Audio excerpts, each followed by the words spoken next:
I've been a teacher for nearly 20 years and I've taught at this school that I work in now for about 9 years now, and I teach early years. One of the biggest parts of my job is teaching phonics and teaching children to read, and that's what I love to do. That's my favourite part of the job. I've used various strategies before to teach phonics. I've used styles that involve cues and actions before, but recently in September this year I've started using visual cues to help children learn to read. So I've got a system of visual cues that I use at the minute where we're matching the hand shapes to the sounds, and I've taught the children to use these as they've learnt new sounds in school, and it's worked really well. They say the sound and they use the hand shape, and they're now learning to blend sounds using these hand shapes as well. Using visual cues to support teaching phonics can help children to say sounds, identify sounds.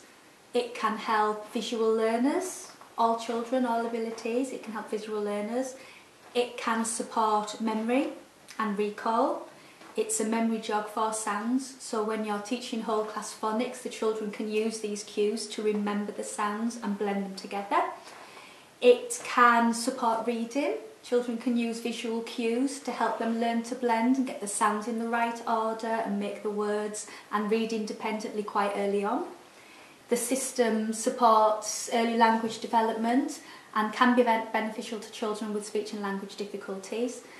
If there are children that can't pronounce certain sounds and find it difficult to articulate, like g, k, if the child can't say it, it can be useful because they could show you that visual cue so you know what they're trying to say, even if they can't pronounce it. It'd be quite beneficial in writing as well. Obviously I've got the youngest children and we start with reading and we start with learning sounds, but we quickly go on to learning to write as well. And they're taught that one hand shape can represent one sound, so it can be your digraphs and your trigraphs as well. So whatever the sound is, that one hand shape helps them think what the sound is and what letters they need to write, so they can make the shapes with the hands and off they go and they can write it as well. So it works really well. They can identify missing sounds in words. If children are emerging writers or they're starting to build their first sentences, say they wanted to write went.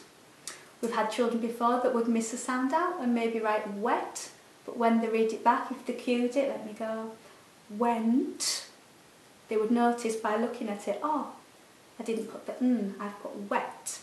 So it could be used for situations like that as well, identifying missing sounds.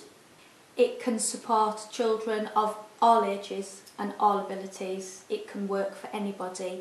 It can be learned very easily, very quickly, and you can learn to use cued hand shapes along with your children in class. So you learn as the children learn and you can learn to cue together.